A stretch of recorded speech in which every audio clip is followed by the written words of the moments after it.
Hello there, Dreadfuls. I'm Jean. I'm Derek. Welcome back to the Dr. Dread podcast, where we explore all things unusual, unsettling, and unexplained.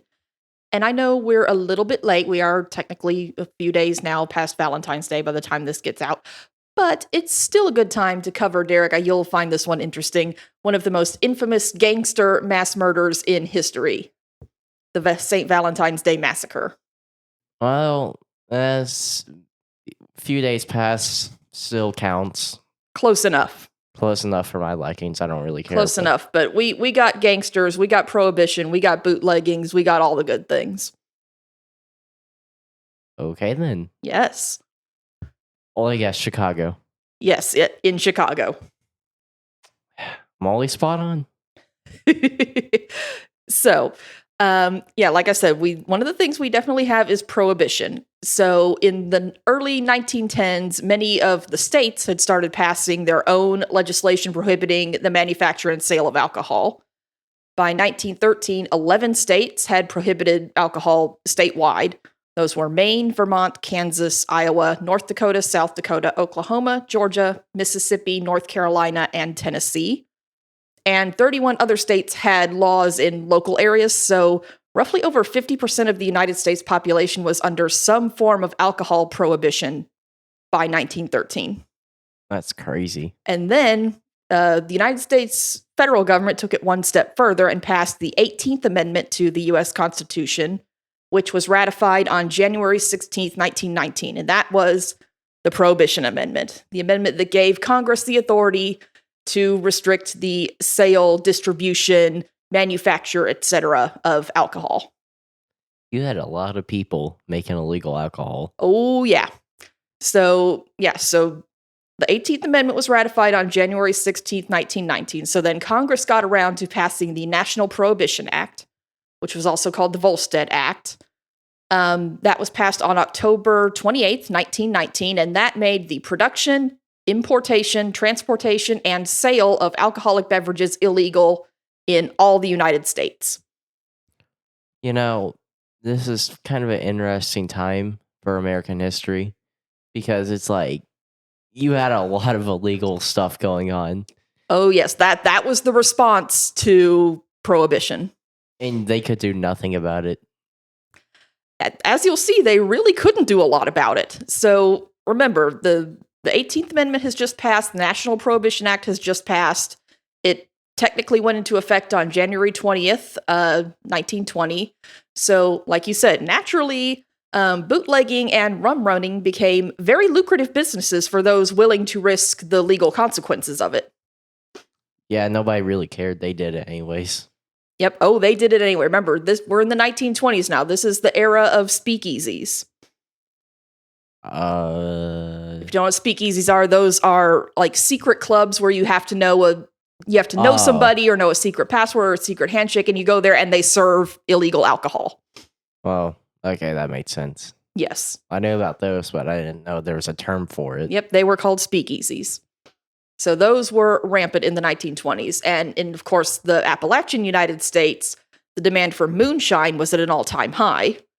But in places like Chicago, it was more expedient to illegally import shipments of liquor from Canada.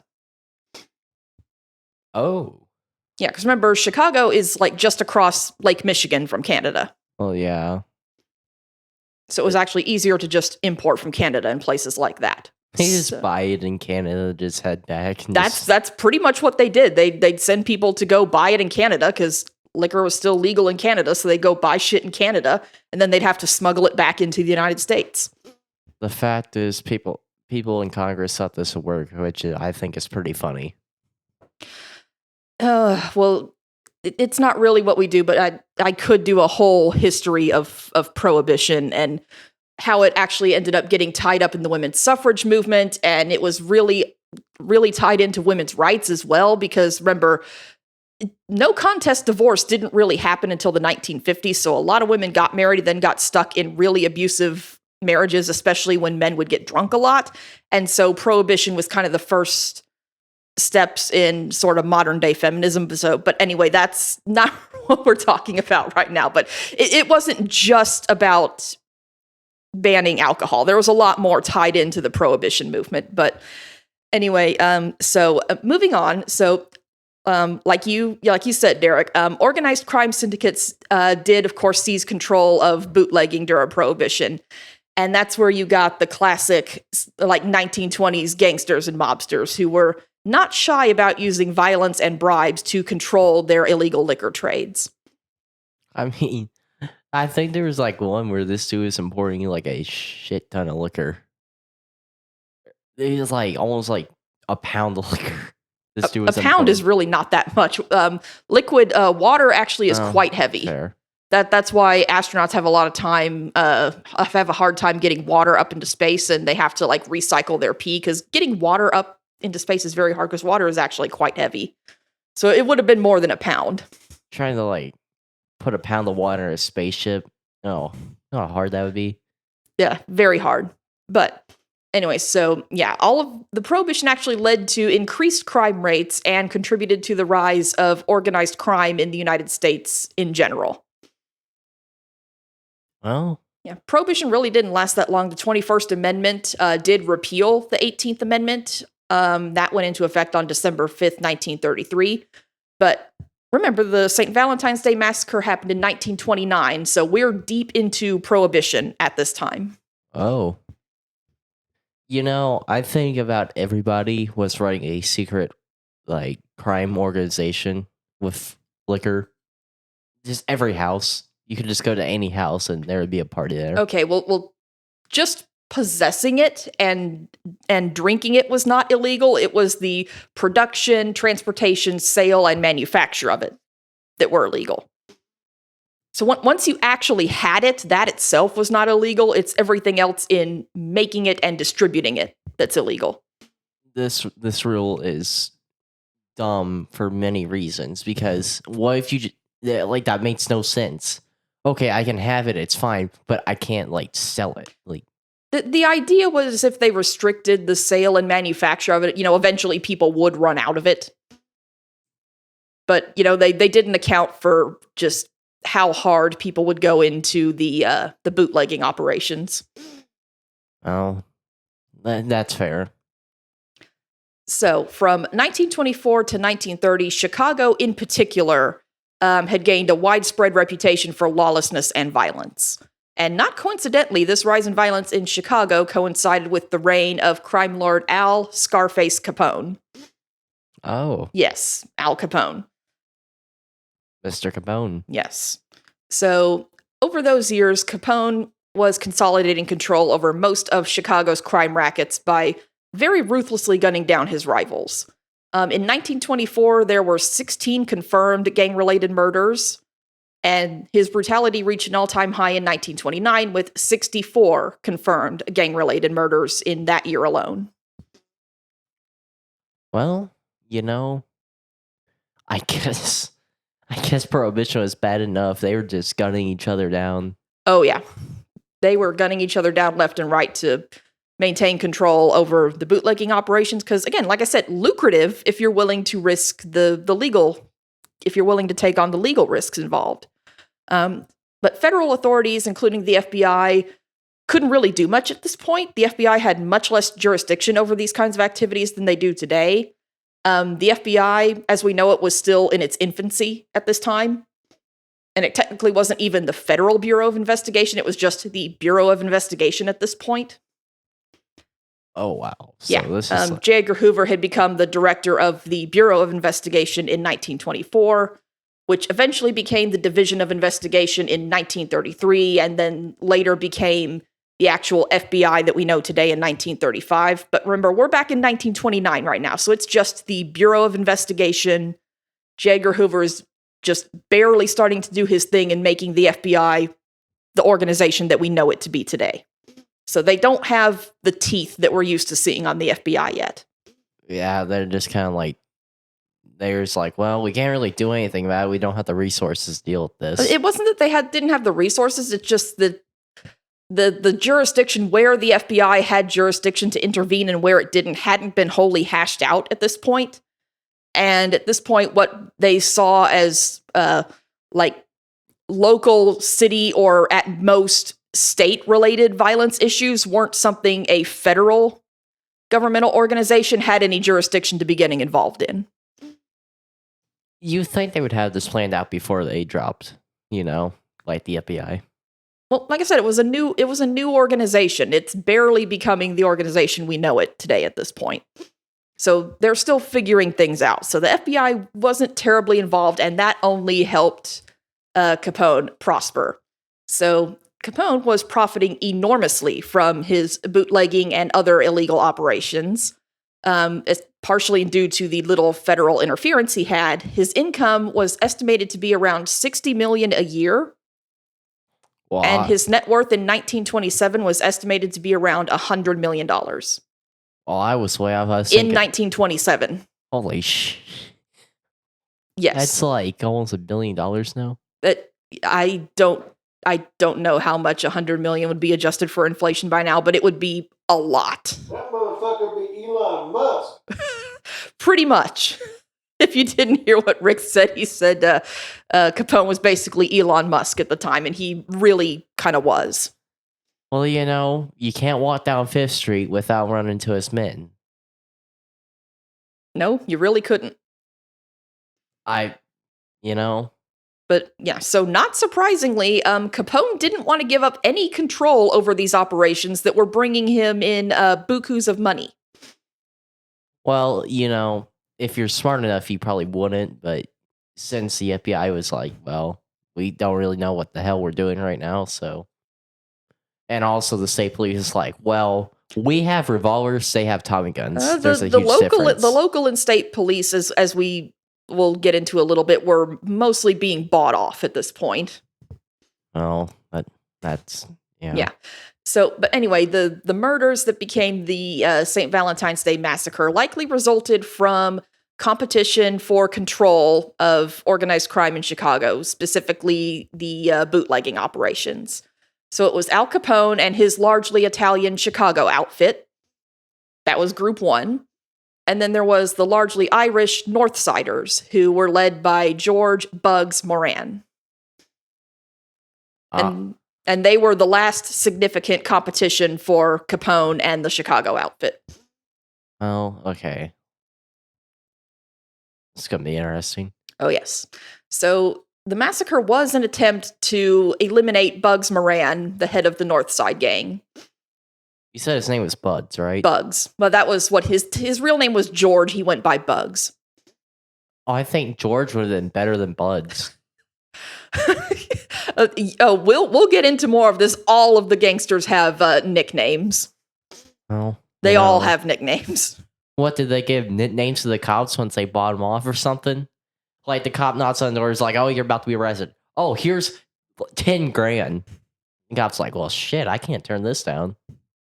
In some cases, that's probably what happened. Hey, your nickname, buddy, is like Tony.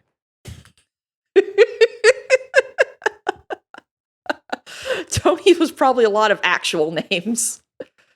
The cop's name is Tony. But anyway, they were trying to get rid of Bugs Moran, and this might not seem important now, but it'll come up again later. So Bugs came to power because his predecessors had been killed off following the death of their original leader, Dean O'Banion.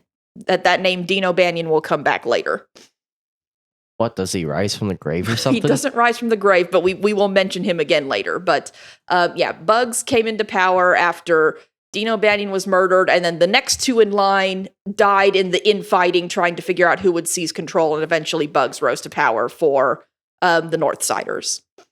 So Al Capone was actually at his home in Florida at the time all this happened, but it was still widely assumed that he's the one responsible for organizing and ordering the murders. Well, I just had this question. What street did this battle take place on? We'll get there. I'm going to call it the Battle of 5th Street. It was not 5th Street, but we'll get there. Well, okay, never mind. But yeah, what kicked this whole thing off might have been that the Northside gang had been hijacking some expensive whiskey shipments and illegally smuggling them and taking shipments from Capone's gang that were coming across from Canada. Capone probably wouldn't have been too happy about that. No. Remember, he's getting obscene money from these operations. So he was not happy about having people hijack his whiskey shipments. Well, he probably just could have kept his profits there. He probably didn't have to make $1 in his life after this. Yeah, but in addition to hijacking the whiskey shipments, Moran had also been muscling in on Capone's dog track in the Chicago suburbs, and he'd taken over several saloons that Capone had running, insisting they were in his territory. And also earlier that year, Northsider Frank Gussenberg and his brother Peter had tried to murder a man named Jack McGurn, nicknamed Machine Gun Jack, who was one of Capone's men.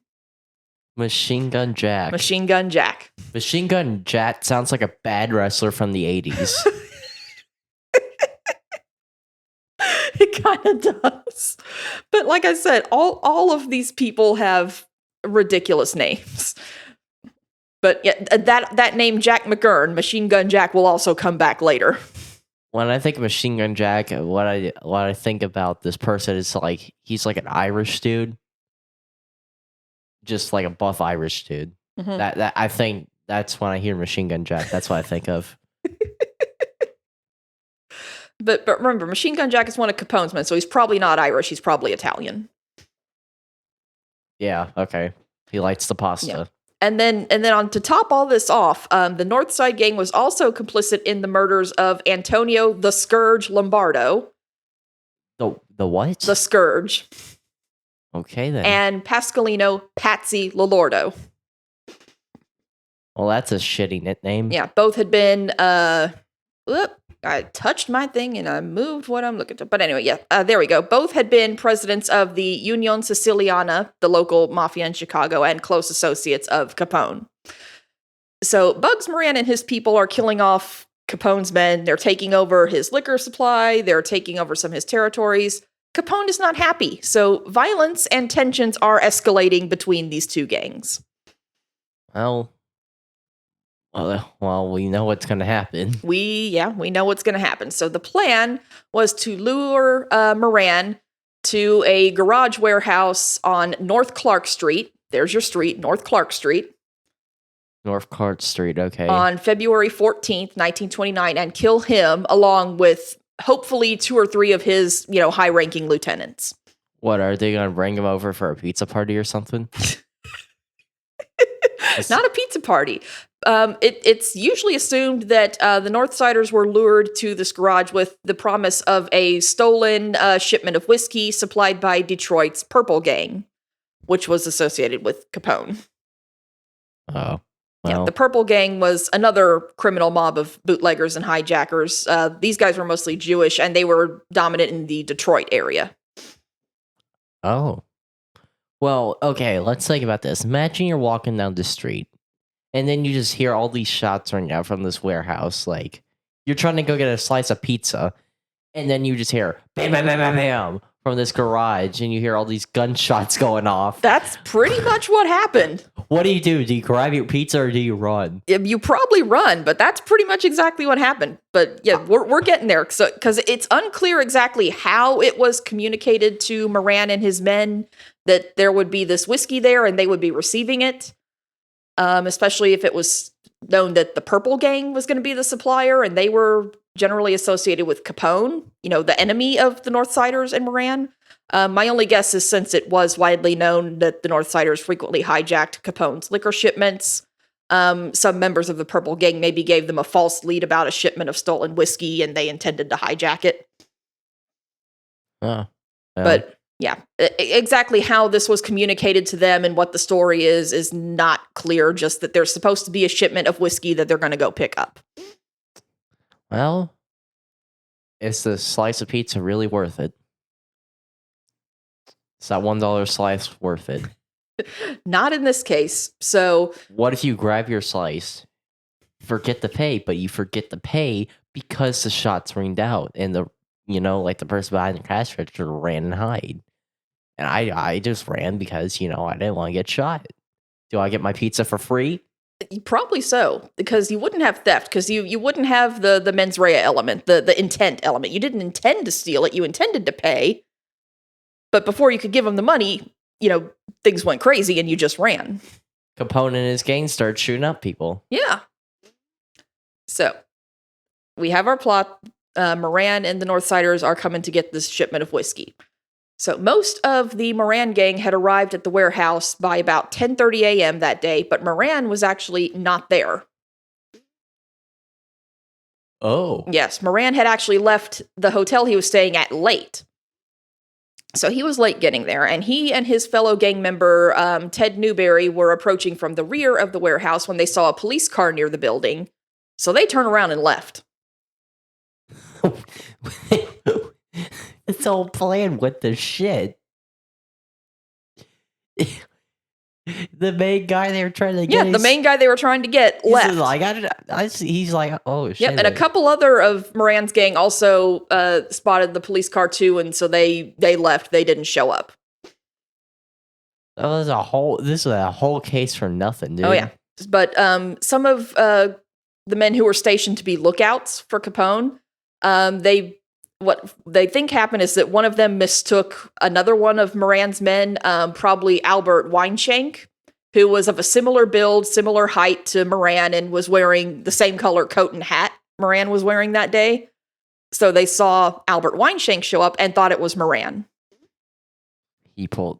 He did that on purpose. I guarantee you. That is very possible that he did that on purpose. I guarantee you they're like, okay, they probably might try to get me. They might try to shoot me. That is very possible. You look like me, so dress up like me. And whoever gets shot, well, sorry. That is very possible. But anyway, so the lookouts outside the garage saw who they thought was Moran show up and signaled to the people who would be doing the actually shooting. So witnesses outside the garage say they saw a Cadillac sedan pull up in front of the garage.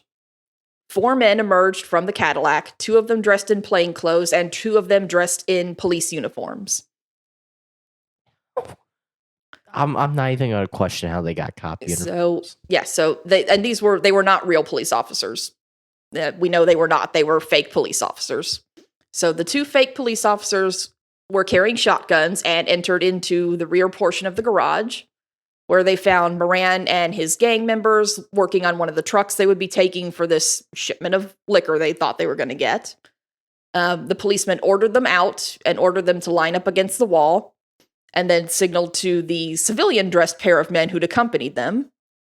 And they opened fire with, the 2 dressed in plainclothes opened fire with Thompson submachine guns, Tommy guns. Let's go, dude. Yep. One with a 20-round box magazine and the other with a 50-round drum. Well, one was more prepared than the other. Yes, it was said that they were very thorough, absolutely annihilating their victims, continuing to fire even after all 7 had hit the floor. They just had to make sure. It's estimated that around 70 rounds of ammunition were fired. Wow. Probably like 5 seconds, too.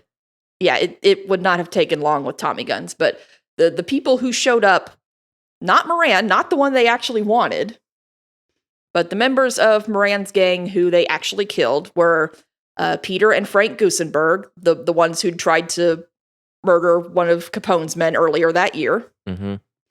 Yeah, the same Gusenbergs who'd tried to kill Jack McGurn earlier that year. Albert Kachalek, who called himself James Clark, Moran's second in command. Adam Hayer, the bookkeeper and business manager for Moran's gang.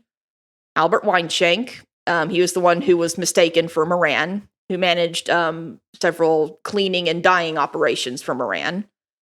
Reinhard Schwimmer, who was an optometrist who'd left his practice to gamble on horse racing and became an associate of Moran's gang. And John May, who was an occasional car mechanic for Moran. They probably brought him along to service the trucks they were going to be taking to get the liquor. Did they all have nicknames? No, these ones didn't have nicknames, at least not that were reported. Well, that's boring, dude. But yeah, those were the 7 who were killed. So yeah, 70 rounds of ammunition and then 2 shotgun blasts all but obliterated the faces of John May and Albert Kachalek, a.k.a. James Clark. They probably saw the actual guy that they wanted. They're like, how is he walking? They're gonna be so confused once they see like, oh, we got the wrong dude. Yeah, we'll talk about that in a little bit. Oh, Yeah, we will talk about that in a little bit. Yeah, so to give the appearance that everything was under control, because remember, they lined them up against the wall in the garage and gunned them down in the garage. So the two men in the police uniform came escorting the two civilian clothes men out of the garage, escorting them out, quote unquote. So it looked like the police officers were arresting people. you know, they actually had a decent plan. Not bad for the time. You know, only if they got the right guy, they hope. Yeah. So when actual police officers arrived at the scene, the only survivors were John May's dog, called Highball. What? Yeah. What's the dog high all the time or something? That's just what it says. Was that the dog's name was Highball, and Frank Gusenberg was actually still alive, despite having sustained 14 bullet wounds. That's not how science works. Science doesn't. Yeah. He was taken to the hospital where doctors tried to stabilize him and question him, but he died shortly after. When the police asked him who did it, he reportedly said, "I won't talk. For God's sake, get me to a hospital," and died 3 hours later. The fact that he survived 3 hours is impressive. Yeah, the fact that he survived 3 hours after 14 bullet wounds is very impressive, but yeah, did not survive. Well, you know, I'm just also surprised that their Tommy guns didn't jam. Because Tommy guns are known to jam a lot. Well, we don't know if they did jam, but just that there were about 70 rounds of ammunition fired, so... I mean, to me, it sounds like they didn't. But yeah, if one had 50 and one had 20, presumably they worked the whole way through. Pretty impressive. They had the good Tommy guns. I guess they did. They got the upgrade versions. Yeah, so yeah, the St. Valentine's Day Massacre, as this mass murder came to be called, set off a public outcry, which posed a problem for the bosses of the crime syndicates, because now suddenly the public wants this to stop. This is one step too far.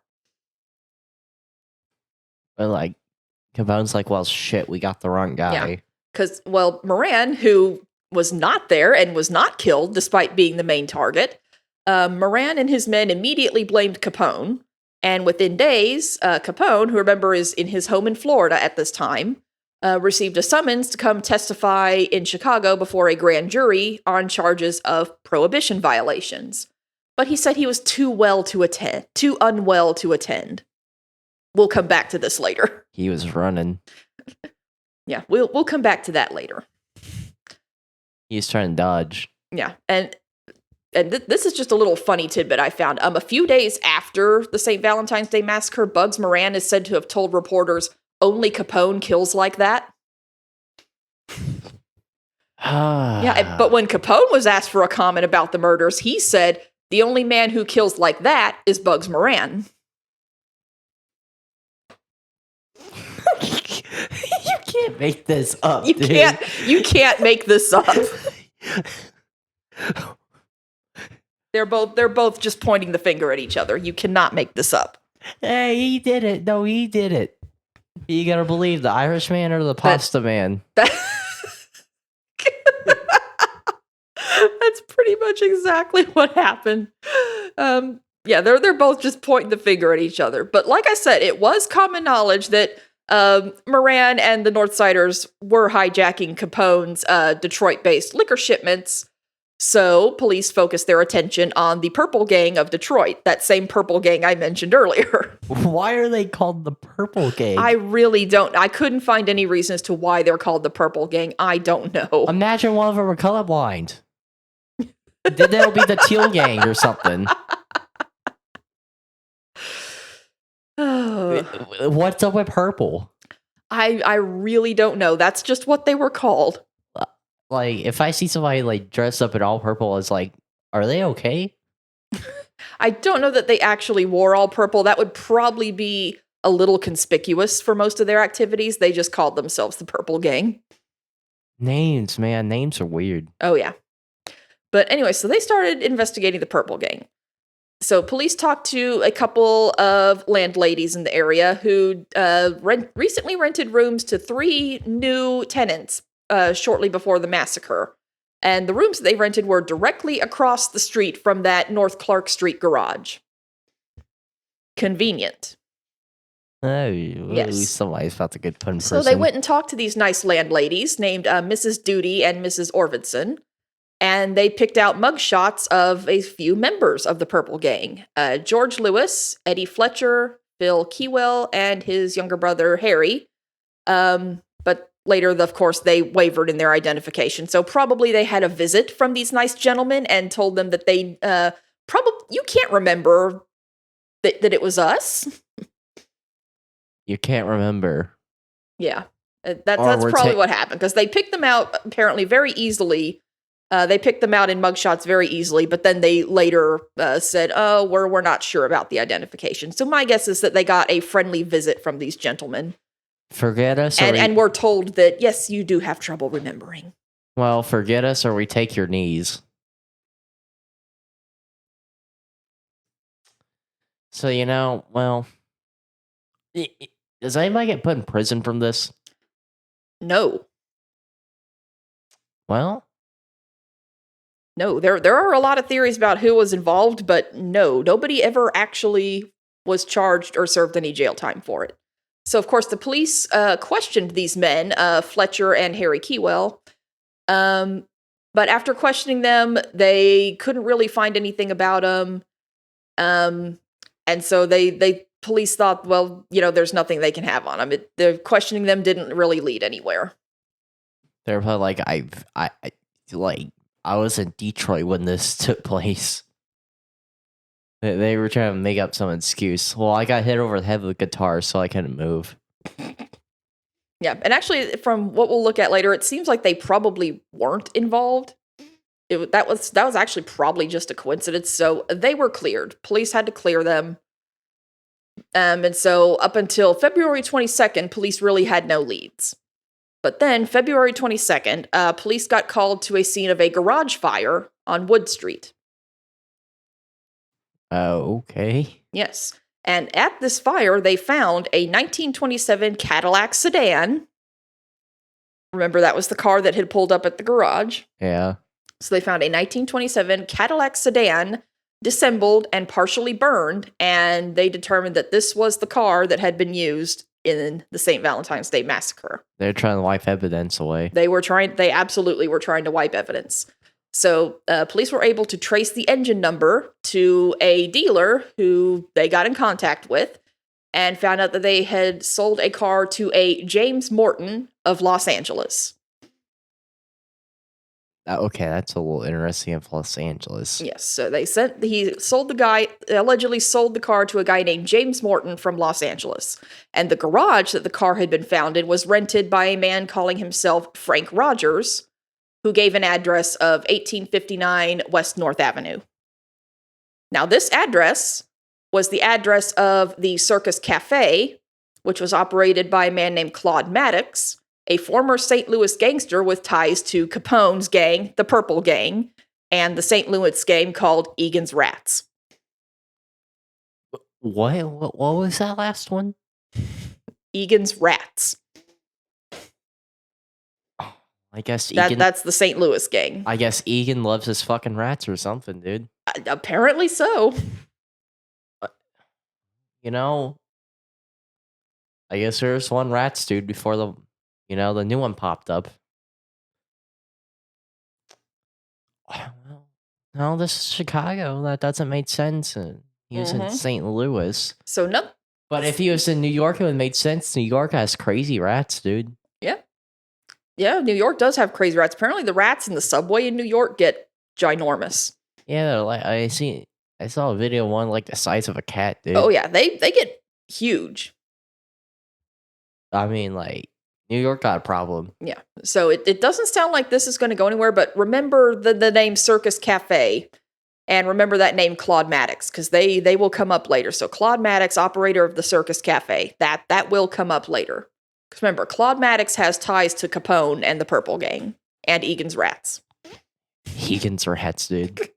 So, yeah, police obviously didn't turn up any information about anybody named James Morton or Frank Rogers because, as you would expect, those were false names given when they bought the car and rented the garage. But police had come up with another lead at this point.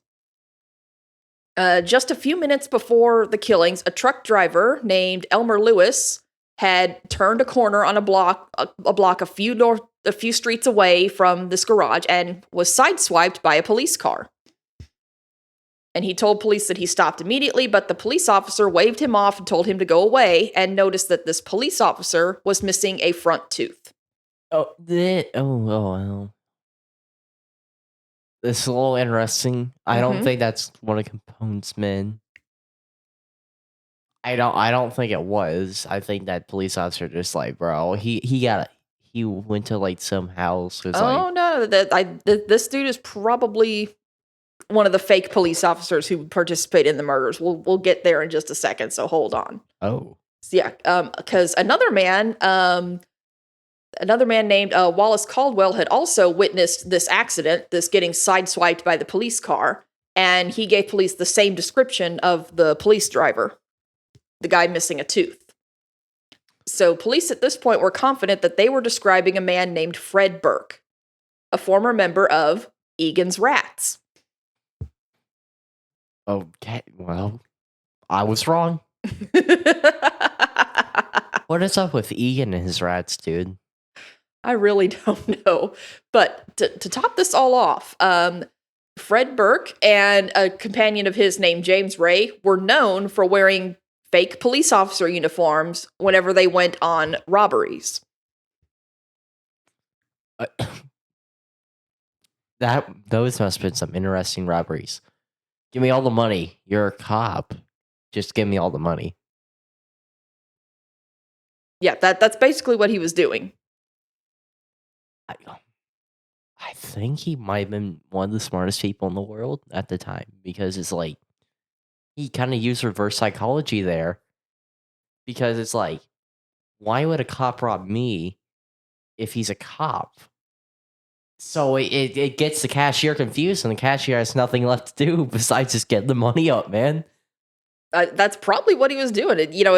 Wearing a police officer uniform lets him go anywhere unquestioned, and then he robs people. I think that dude had a pretty decent game plan, dude. Mm-hmm. Yes, and also police had now at this point begun to suspect that a man named Joseph Lolordo could also have been one of the killers because his brother Pascalino, Patsy Lolordo, was one of the people killed by the Northside gang just a little while earlier, shortly before this happened. Remember I mentioned him earlier? Yeah. Yep. So the police have a few suspects now at this point. Fred Burke, the fake police officer car driver, James Ray, his companion, and Joseph Lolordo.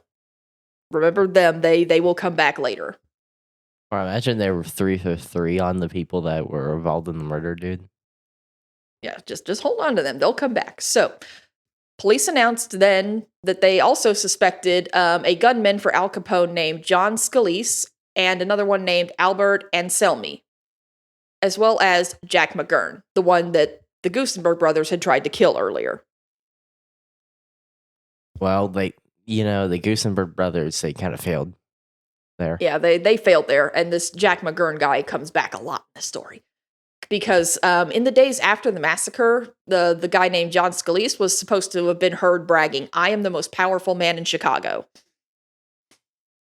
And he'd also recently been elevated to a top position in the Union Siciliana, so he's rising up in the ranks. That's... And police did eventually charge both McGurn and Scalise with the massacre, but Scalise, Anselmi, and another guy were found dead on a road near Hammond, Indiana on May 8th, 1929, and it's suspected that Capone had discovered that they were planning to betray him and had them killed off. I thought this could get even crazier, and it did. Yeah, and it did. The only one who wasn't murdered was Jack McGurn, and he will come back later. Jack is just like, he's like losing his mind right now. He's like, Jesus Christ. Okay. Yeah. Well, So and these people, John Scalise, Albert Anselmi, and the one other that Capone had murdered. Legend has it that Capone had thrown a dinner party in their honor, and then at the climax of the dinner party, produced a baseball bat. ooh. And apparently, it did an Inglorious Bastards on him. Oh,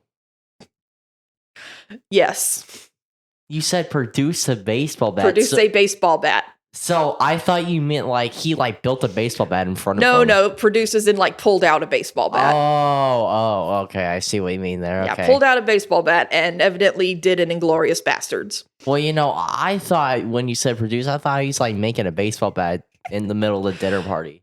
That would be a trick to be able to just make a baseball bat in the middle of a dinner party. And then proceed to bastard somebody. Yeah. So suspects Scalise and Anselmi are dead now, and then police had to drop the murder charges against Jack McGurn because of lack of evidence. You know what? McGurn probably got told, if you say anything, you're getting whacked. Yeah.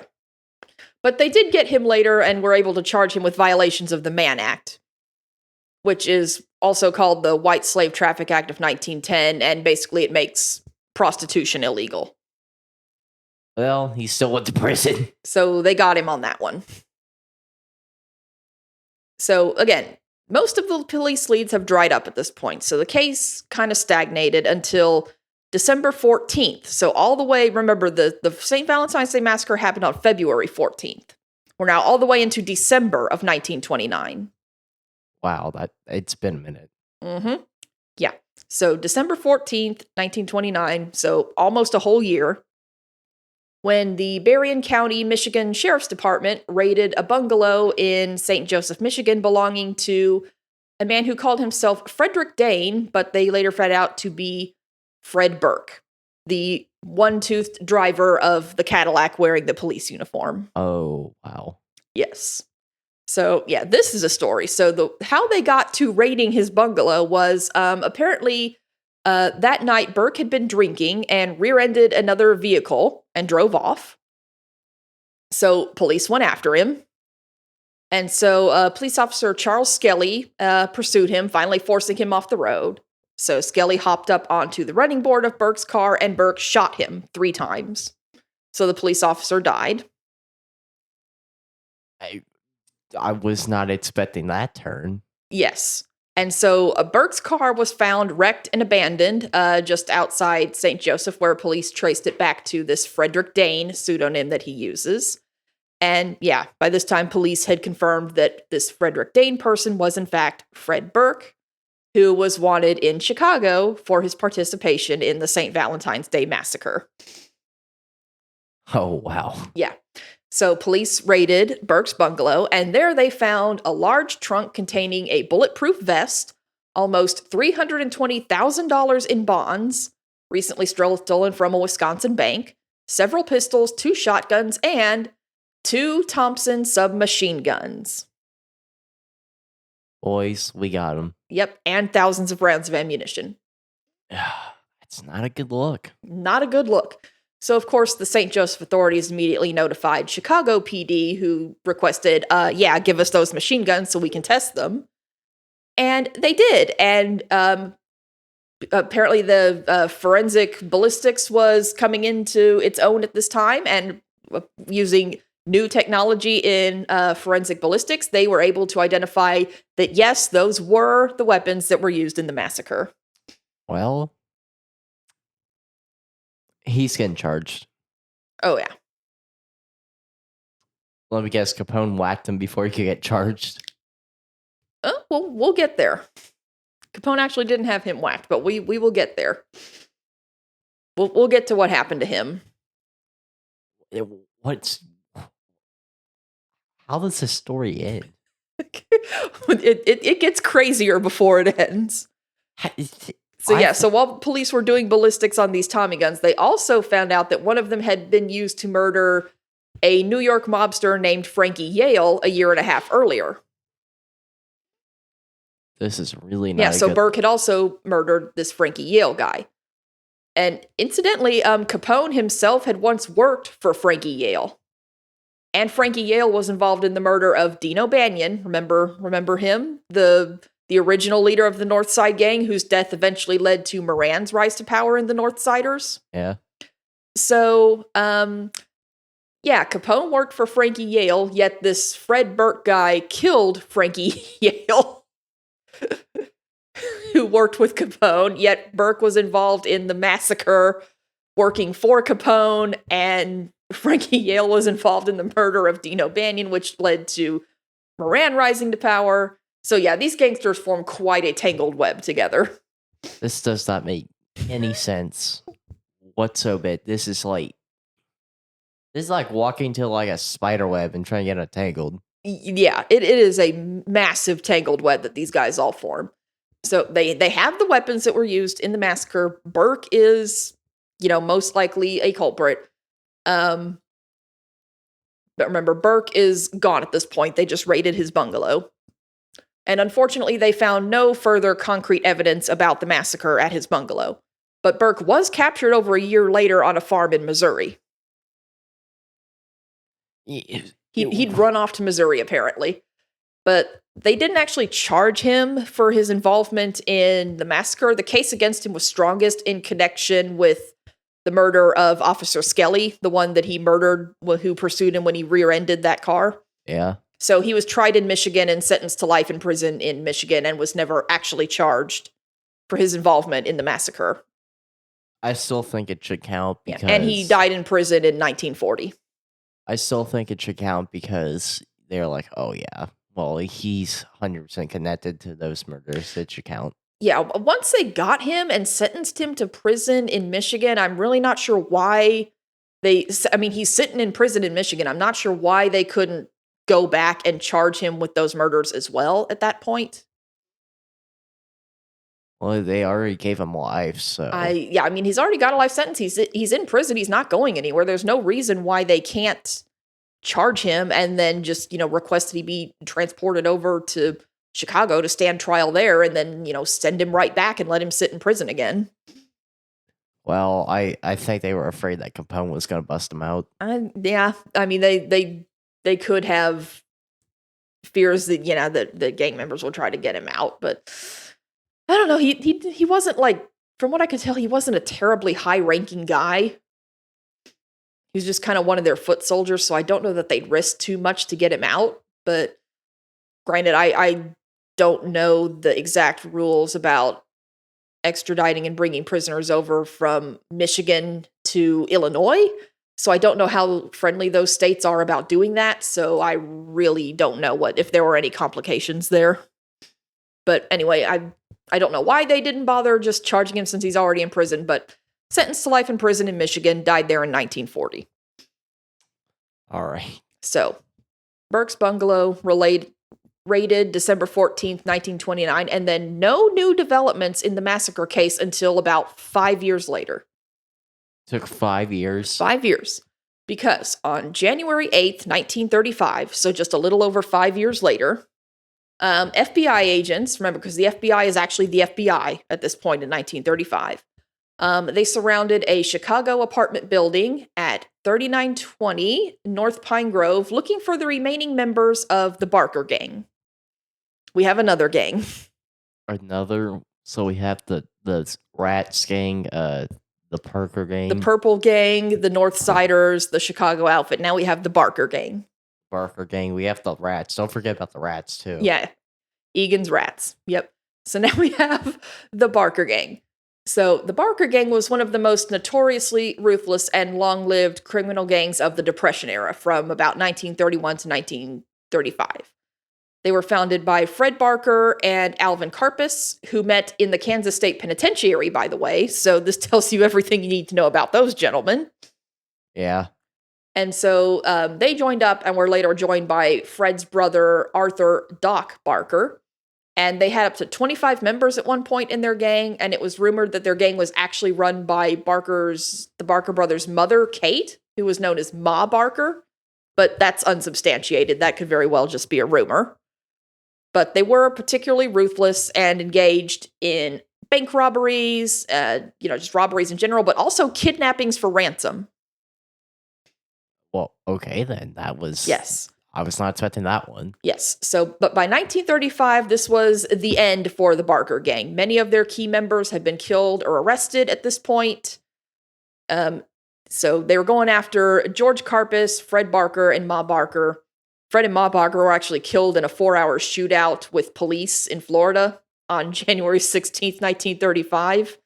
And so George Karpus, is the last remaining member. He evaded arrest until May 1st, 1936, but we're in 1935 right now. We've got like the last few threads of this Barker gang. So police get in a shootout with a few people there at this apartment in Chicago. And they arrest Barker gang member Russell Gibson, who goes by Slim Gray. We've got more fantastic gangster names for you. Slim Gray. Slim Gray. No, he was actually killed resisting arrest. I'm sorry, I thought he was arrested. No, he was killed resisting arrest. But they did arrest Doc Barker, a man named Byron Bolton. Byron Bolton will be very important, and 2 women they had with them.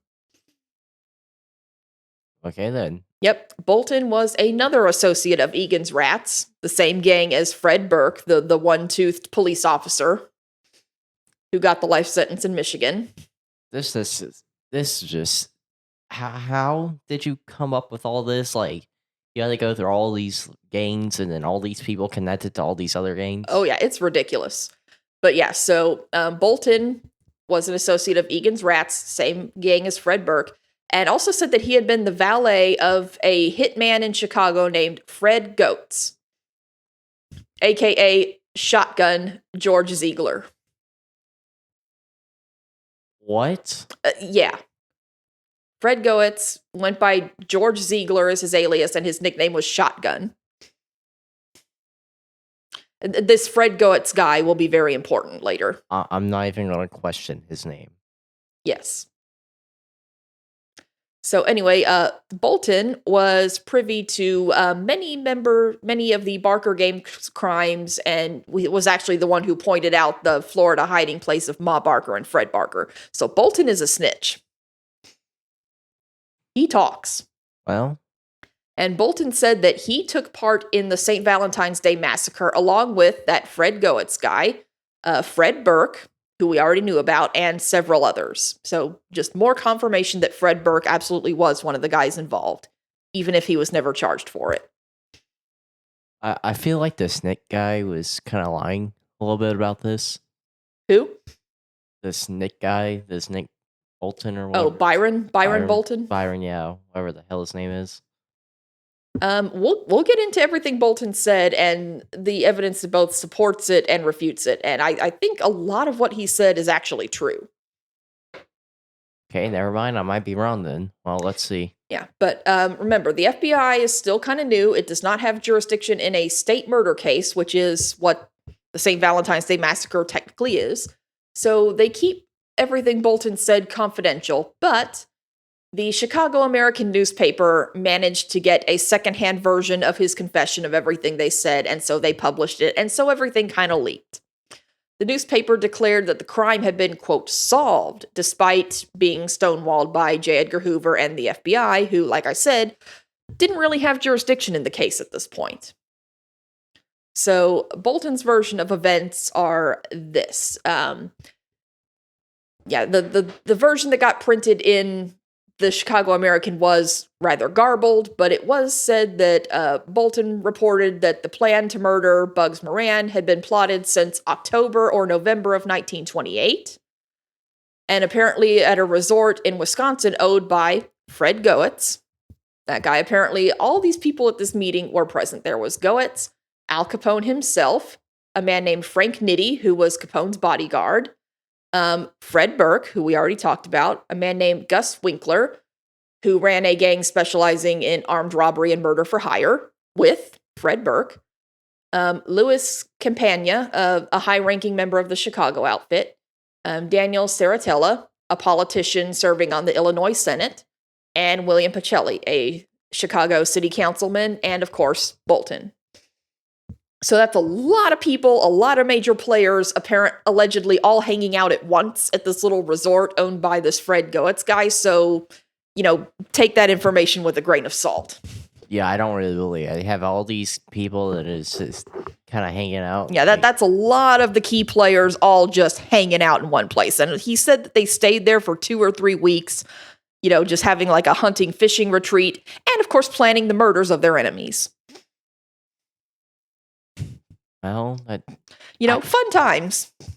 Fun times. Fun times. But like I said, that's a lot of really key players all just hanging out together for like a 2 or 3 week stretch all at once. Take that with a grain of salt. It's like fishing. Oh, I got a bass. Hey, how do you want to kill this dude? Apparently, that's kind of what he made it sound like. But yeah, but apparently Bolton said that Bolton, he himself, Bolton, and another man named Jimmy Moran, no relation to Bugs Moran, by the way, were charged with lookout duty, watching the garage and letting the people who are going to do the actual killing know when Bugs Moran was arriving. And the people who were doing the actual killing were supposed to be waiting at the Circus Cafe. Okay, this guy might. Remember the Circus Cafe? Okay, this guy, he might have been part of this, not gonna lie. Yeah. Bolton says that he guesses that the actual killers had been Fred Burke, which he was the one they found with the Tommy guns who got life sentence in Chicago. We kind of already figured that. Fred Burke, Fred Goetz, that man named Gus Winkler, another man named Robert Carey, another member of Egan's Rats. And then there were supposed to be some other men named Raymond Nugent, who went by the name Crane Neck, and Claude Maddox, the operator of the Circus Cafe. Crane Neck. Those two were apparently supposed to be tasked with the getaway car. Oh. Mr. Crane Neck. Mr. Crane Neck and Claude Maddox, operator of the Circus Cafe. Was this cafe good, though? I don't know. Damn.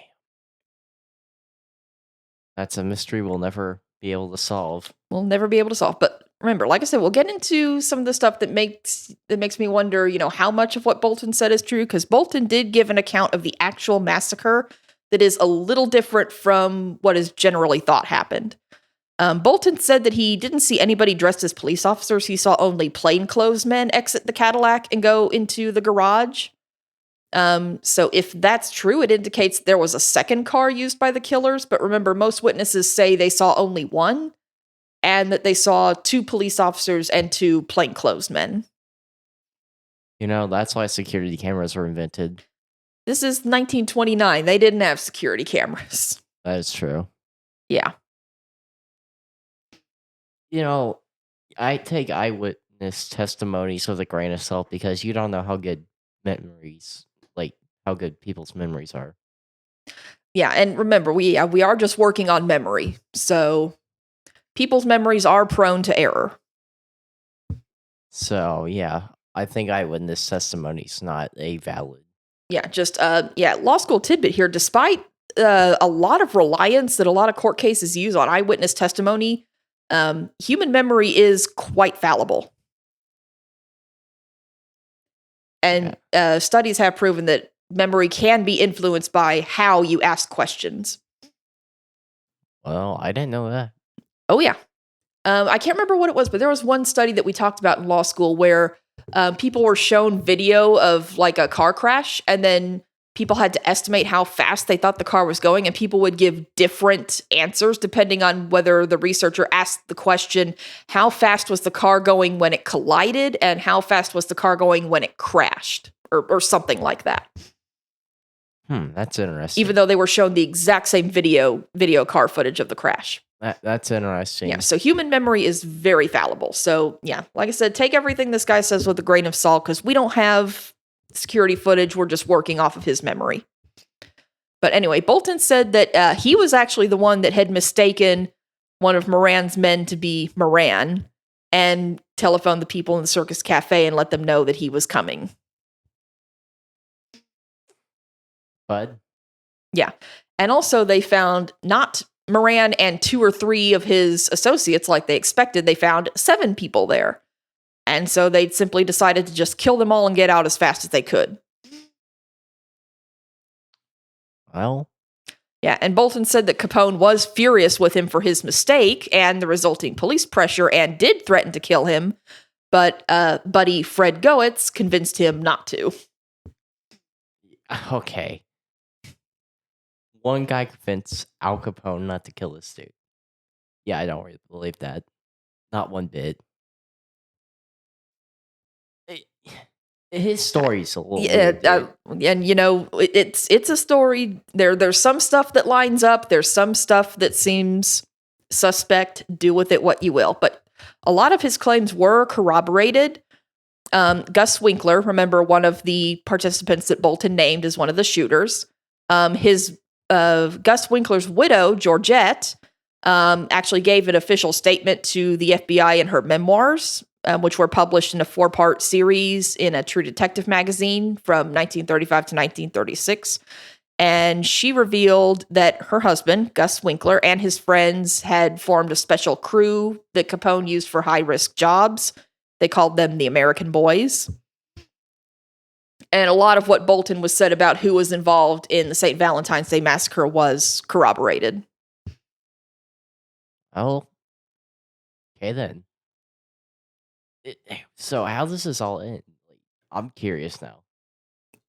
All right, well, we're kind of getting close to the end, so we'll start tying stuff up. But also, to further corroborate what Bolton said, William Drury, who was a Chicago detective who continued investigating the massacre long after most everyone else had given up, actually interviewed Alvin Karpis, remember, from the Barker Gang, the last member of the Barker Gang to be arrested. So he actually interviewed him and said that, and Alvin Karpis said that he overheard from Ray Nugent, one of the other people named by Bolton as being part of the massacre, that him and the American Boys had been paid a collective salary of $2,000 a week plus bonuses for the massacre. Yep. And Karpis also said that Capone had told him while they were in Alcatraz together, because I will talk about how Capone gets sent to Alcatraz, but Karpis also said that Capone told him while they were in Alcatraz together that Fred Goetz had been the actual planner, the actual mastermind behind the massacre. So Capone just took a trip to Alcatraz or something like that? Oh, I'll get into how he gets there. He just took a trip. He took his 1 week off. He's like, okay, I'm going to Alcatraz this week. So it looks like a lot of what Bolton said might be true. But despite everything they got from Bolton, the FBI took no action on it. Most of the people he'd mentioned were dead by 1935, with the exception of Burke, who we talked about is already serving a life sentence in Michigan, and Maddox. Oh, so basically a whole crew's dead or in prison. Pretty much. So, yeah, do with all that what you will. Yeah, this is interesting because some of the facts are true and some of the facts are kind of weird. Yeah. And then, just to complicate things even more, another bank robber who was eventually arrested named Harvey Bailey, who was called the Dean of American Bank Robbers. Apparently, he was very good at it. He wrote in an autobiography in 1973 that he and Fred Burke had been drinking beer in Calumet City in Illinois at the time of the massacre. So Fred Burke couldn't have been involved because they were drinking in Calumet City in Illinois at the time. This is despite the fact that several witnesses described Fred Burke. Remember, he's the officer who was driving the caddy in the police uniform with the missing front tooth. So again, do with that statement what you will. Well, he might be the dean of bank robbing, but his memory's shit.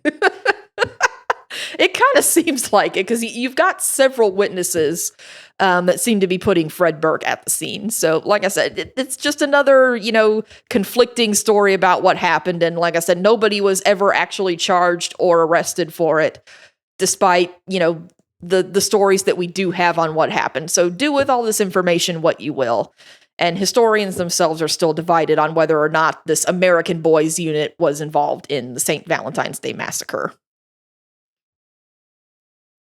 I'm just confused. This random guy just shows up. It's like, oh yeah, I was drinking beer with this dude, and also I'm the dean of bank robbing. Mm-hmm. Yeah, and just a little bit more further complication. There are other people who may have been involved. In 1995, a criminologist named Arthur Bielek, who'd done a lot of research on the massacre through the FBI files and court transcripts over 30 years, has his own ideas about who the participants were. He thinks it was, remember I told you Machine Gun Jack McGurn, the one the Gusenberg brothers had tried to kill? Yeah. I told you he'd come back. Arthur Bielek thinks that he was involved and actually assembled the murder team. And the lookouts, of course, were Byron Bolton and Jimmy Moran and another man named Jimmy McChrysson. And they were supposed to watch the garage and alert a man named Tony Accardo, who went by the names Joe Batters and Big Tuna. Yes. He was apparently the day-to-day operations manager for the Chicago outfit. So apparently Tony Accardo was supposed to be one of the triggermen, as well as Fred Burke, Gus Winkler, Fred Goetz, and Robert Carey. So Bielek thinks there were 5 triggermen, not 4. But, do with that what you will. Who is Big Tuna? Big Tuna. Where'd it go? Big Tuna. Tony Accardo. If he comes back up in this story, refer to him as Big Tuna. No, that's it for Tony McCardo. Well, I guess he wasn't too big of a tuna. Yeah, but according to Bielek, Claude Maddox, the operator of the Circus Cafe, was a member of the team, was a getaway car driver team member. I feel like that story is the weakest out of all of them. Yeah. As much as I want to well, believe he did name a lot of the same people that Bolton corroborated. Fred Burke, Gus Winkler, Fred Goetz, those were all people that were said to be there. He could have just been just has the addition of Big Tuna. He could just be saying that to say that. Let's just be honest. He could be like, you know what? I'm just going to put these people in. But I kind of want this one to be real too, because I want Big Tuna to be a part of this. Just because it's fun to say Big Tuna? Yeah. Yeah. Big Tuna. So yeah, his theory is that Capone and Machine Gun Jack McGurn orchestrated the whole thing, and then Capone establishes his alibi by being in Florida, and McGurn establishes his alibi by checking into a hotel with his wife. Well, you know what they say, you can't be too big of a tuna. Or something like that. Yeah, I don't know. But the claim that Big Tuna, Tony Accardo, was involved was actually backed up by former FBI agent William Romer, who heard claims that Big Tuna, Tony Accardo, was involved as one of the shooters through a microphone planted in the Chicago tailor shop in 1959 while he was investigating shooters on another case. Just throw Big Tuna in there. All right, Big Tuna, he's a shooter. The guy who said that Tony Accardo was one of the shooters was a guy named Murray the Camel Humphreys.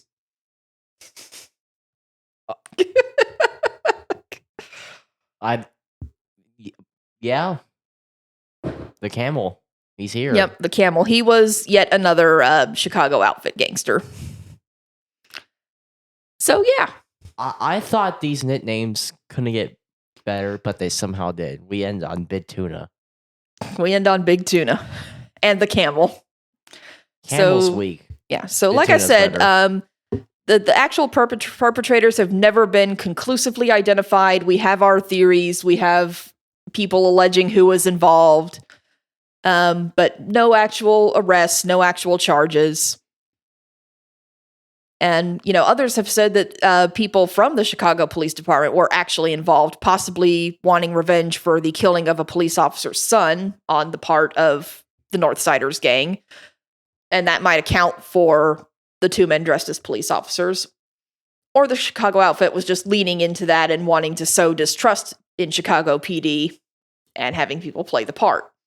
Well, that could also happen. Yeah, which is very likely. Remember I told you we were going to get to how Capone ended up in Alcatraz? Yeah.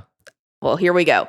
Well, the St. Valentine's Day Massacre certainly marked the end of any opposition to Capone in Chicago, because that was really the end of the Northsiders. Like most of their top people, except for Moran, were killed in this thing. So Moran and the Northsiders were pretty much done at this point. And while it was, the end of any significant opposition to Capone in Chicago, it also ironically kind of started his downfall. That's pretty funny. Yep, because it was well known at this time that Capone was the most powerful gangster, definitely in the Chicago area, possibly the entire country. So authorities are looking for any way they can to take him down.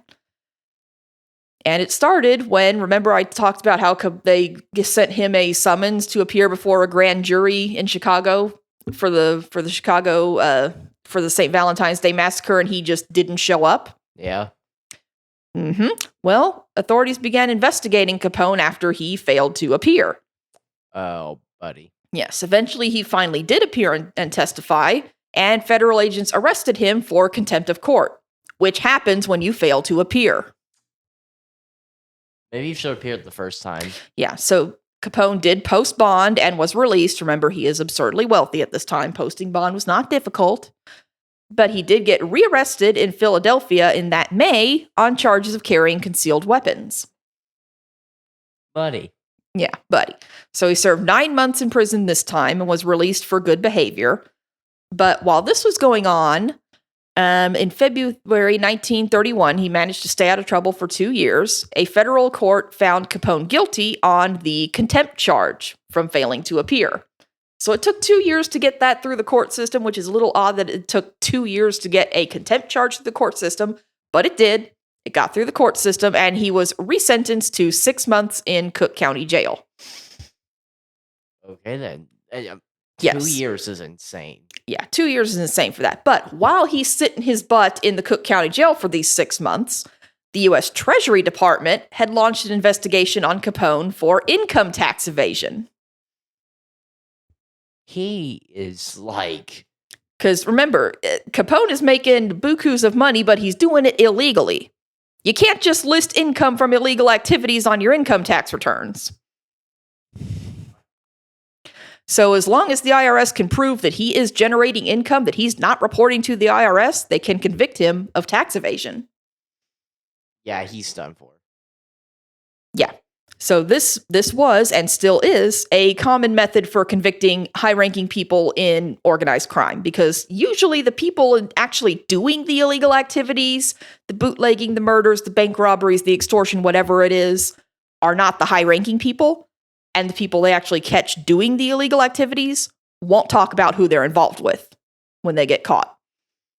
Because it's better to take the jail time than to have the mob kill you for snitching. Yeah. But if the IRS can generate a paper trail showing where the money is going, numbers don't lie.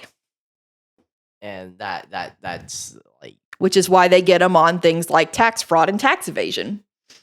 You can't really stop that one. Yeah, numbers don't lie.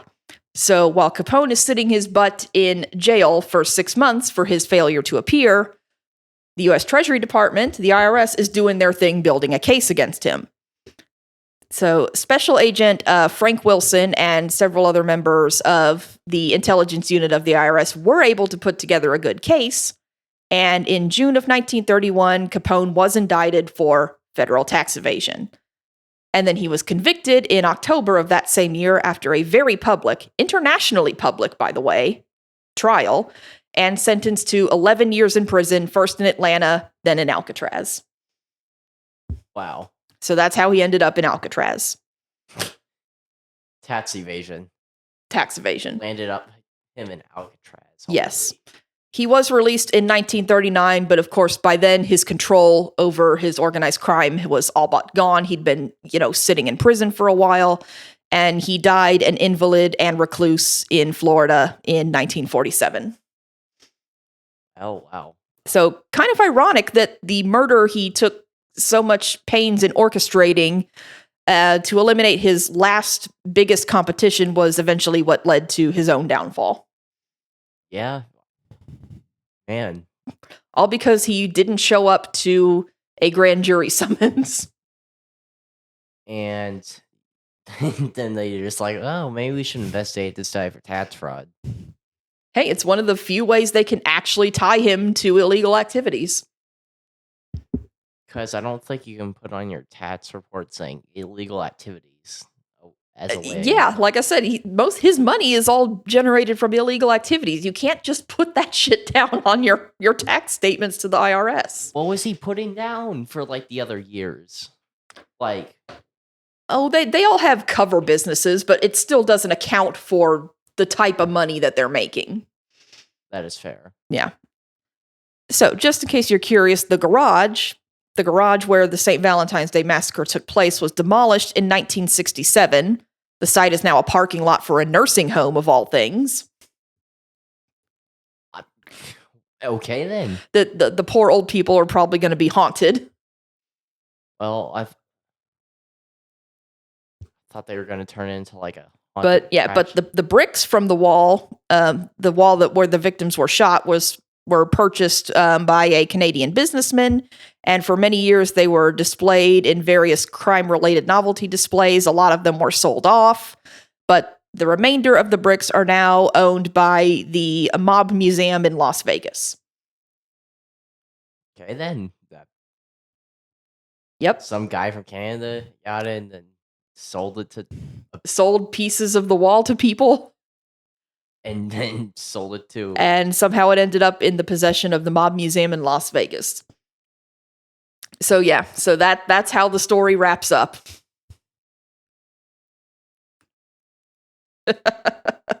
You look stunned. Just don't commit tax fraud. Yeah, don't commit tax fraud. There's your free advice for the day. Don't commit tax fraud. Because it doesn't matter if you're on top of the world or bottom, because you're still gonna get, like... And if you get a court summons, you gotta show up.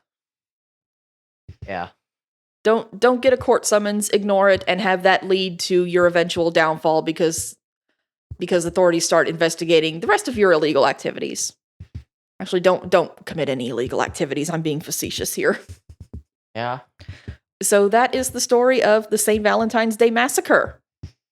So thank you all for listening. Make sure you do all the things you need to do for my channel. Like and subscribe, all the things. Thank you very much for listening.